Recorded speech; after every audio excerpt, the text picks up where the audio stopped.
ఈ వీడియో బాగా వినండి. ఇది మాత్రం జరిగిన కథే నేను చెప్పేది. అని ఒక వ్యక్తి, ఆయనకి భార్య చనిపోయిందంట, భార్య లేదంట. భార్య చనిపోతే ఆయన ఒక తోడు కావాలి అని ఆయన ఇద్దరు ముగ్గురితో చెప్పున్నాడంట.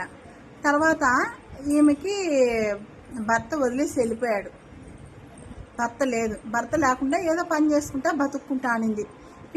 ఆమె పిల్లల్ని సాక్కొని ఏదో బతుకుతానింది. తర్వాత వేరే వాళ్ళు వచ్చి, ఇలా నీకు తోడుంటా, ఆయనకి భార్య చనిపోయింది, ఆయన మంచోడు, బాగా చూసుకుంటాడు, నీ బిడ్డలకి అన్ని పెళ్లి ఇల్లు చేస్తాడు, అన్ని ఆశలు పెట్టకుంది. ఆమె ఒప్పుకునింది. ఏట కట్టుకున్నాడు, వదిలేసి వెళ్ళిపోయాడు కదా, మనకు తోడున్నట్టు ఉంటుంది అనుకొని ఆ వ్యక్తిని తీసుకునింది లైఫ్లోకి. తీసుకొని అన్ని లైఫ్ లాంగ్ నువ్వే నా భార్య, నువ్వే ఇది అంటే, పెళ్ళి నేను చేసుకోను, సహజీవనం లైఫ్ లాంగ్ ఉంటాము అని చెప్పేసి అన్నాడంట. సరే, నేను నమ్ముతున్నానబ్బా, నన్ను మోసం చేయొద్దు, నేను బిడ్డల దాన్ని అని ఆమె చెప్పిందంట. చెప్తే దానికి ఆయన అన్నిటికీ ఓకే చెప్పాడంట. ఆమె అంత కరెక్ట్గా టైంకి తన భర్తను ఎలా చూసుకోవాలని అంత ప్రేమతో ఆయన అంత ప్రేమ చూపించిందంట. టైంకి తిన్నావా, టైంకి ఏం చేస్తున్నావు అన్నట్టుగా మూడు పూట్ల మంచి చెడ్డ అన్ని చూసుకొని బాగా చూసుకునిందంట. కానీ ఆయన మాట పైన నిజాయితీ అయినోడు అయితే, మాట ఇచ్చినోడు మాట పైన ఉంటాడు కదా. నిజాయితీ లేనోడు అదే అంటారు చూడు, ఒక గుడ్డ దీన్ని పెరిగేవాడు పద్ధతిగా అంటాడ, రకరకాల గుడ్డ తినేవాడు రకరకాల ఆటే ఆడతాడంట. ఇక్కడ ఆడదే తప్పు చేస్తుంది, మగవాడు తప్పు చేస్తున్నాడు లేదని నేను చెప్పలా.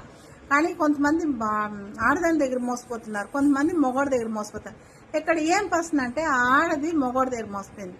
అందులో భర్త వదిలేసిన మనిషి, ఆమె ఎలా బతకాలి పాపం చెప్పండి.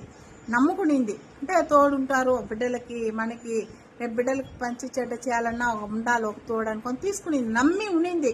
ఇంకొకరిని తిరిగి చూడకుండా ఇంకో ఇదిలాక ఈయనే భర్త, ఈయనే ప్రపంచం అని బతికింది. కానీ వాడేం చేశాడు, నాకు కోపం వచ్చి వాడే అనేస్తున్నాను. ఆయన ఏం చేశాడు తెలుసా, ఈమెను అంత ప్రేమ ఇచ్చేది చాలక ఇంకొక దాంతో ఎఫ్ఐఆర్ పెట్టుకున్నాడంట. ఎక్కడ అన్యాయాలండి ఇది? చెప్పు, నీ భార్య చచ్చింది నీ భార్య అంటేనే కదా ఆమె నీకు లైఫ్ ఇచ్చింది. భార్య పోగొట్టుకున్నాడని నీకు లైఫ్ ఇస్తే నువ్వు ఇంకొకటి దేకేసి వస్తే ఏ ఆడది క్షమిస్తుంది? మీరు చెప్పండి ప్లీజ్. నేను చెప్పేది తప్ప కరెక్టా? తప్పు కదా ఆయన చేసింది. ఆమె నమ్మకంగా ఉంది, ఆ నమ్మకం నేను నిలబెట్టుకోవాలి. ఇలా ఉన్నారు మగవాళ్ళు చాలామంది, ఆడదాన్ని నమ్మించి మోసం చేస్తున్నారు. ఏం చేయాలి? ఒక ఆడది తన్నే నమ్ముకునింది, తన జీవితం